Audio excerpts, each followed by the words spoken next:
You know, the world of music has lost one of its most distinctive voices and truly gifted songwriters.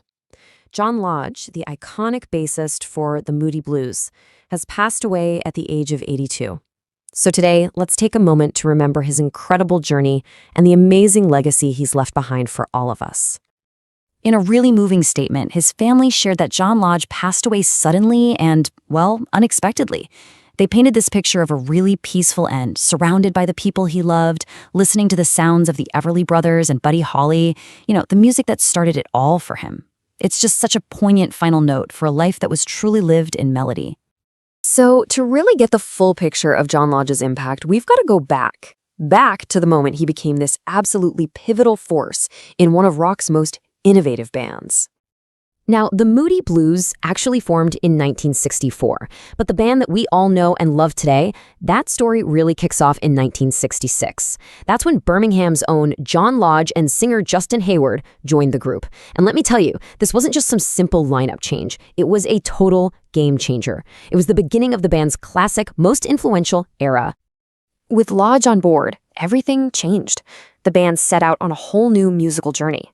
He became one of the key architects of their groundbreaking sound, that incredible fusion of orchestral rock and psychedelia that would go on to define a generation.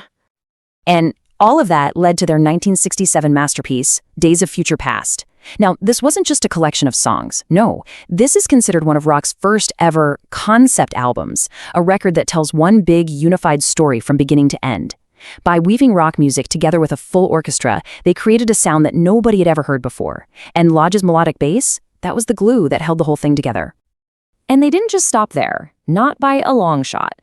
Their follow-up album, In Search of the Lost Chord, went even deeper into those psychedelic themes. And this is where Lodge's songwriting really started to shine, contributing to an album that just kept pushing the boundaries of what a rock band could be. And, as the band evolved, so did Lodge's contributions. About a decade later, on albums like Octave, the band adopted a more polished, radio-friendly sound. It just goes to show you their incredible versatility and Lodge's knack for crafting these unforgettable melodies that could totally adapt to the changing taste in music. And this wasn't just some flash in the pan. I mean, we're talking about a career with the Moody Blues that spanned over 5 incredible decades. Think about that for a second. 5 decades. It's a true testament to his talent and the timeless appeal of their music. Their longevity was just mind-blowing. The band's final studio album was a collection of Christmas songs called December, and that came out way back in 2003. But get this, that was nowhere near the end. For another 15 years, they kept touring, sharing their music with devoted fans all over the world, all the way up until 2018. And that year, 2018, was absolutely monumental. Not only did it mark the band's final live shows after more than 50 years on the road, but it was also the year they were finally, and so rightfully, inducted into the Rock and Roll Hall of Fame. What a fitting capstone to an absolutely incredible career. But to really appreciate the artist, it really helps to know the man behind the music. Lodge's personal life and his faith were the bedrock that supported him through a long, storied career in what can be a pretty wild industry. Lodge was, first and foremost, a devoted family man. He married his wife, Kirsten, way back in 1968, and their love story lasted his entire life. He was a father to 2 children, Emily and Christian. He was also a man of deep faith, an evangelical Christian, and he often said that his faith was what kept him grounded through all the pressures and temptations of the rock and roll world. And you can really see that beautiful intersection of his family and his art in Emily's song.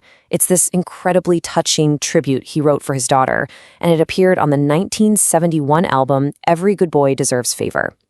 It's such a personal, heartfelt piece that just shows you how deeply his family life was woven right into his music. So when you step back and look at it all, what is the lasting legacy of John Lodge? It's so much more than just hit records or sold-out tours. It's about this deep, almost spiritual connection that he built with his audience, a connection he acknowledged at the end of every single show. His family shared his signature sign-off in their statement, a phrase he used at the end of every show. It just perfectly sums up his gratitude, his own beliefs, and that unwavering bond he had with his fans. As John would always say, "Thank you for keeping the faith." His music will absolutely live on, and his place in the pantheon of rock and roll will never, ever be forgotten.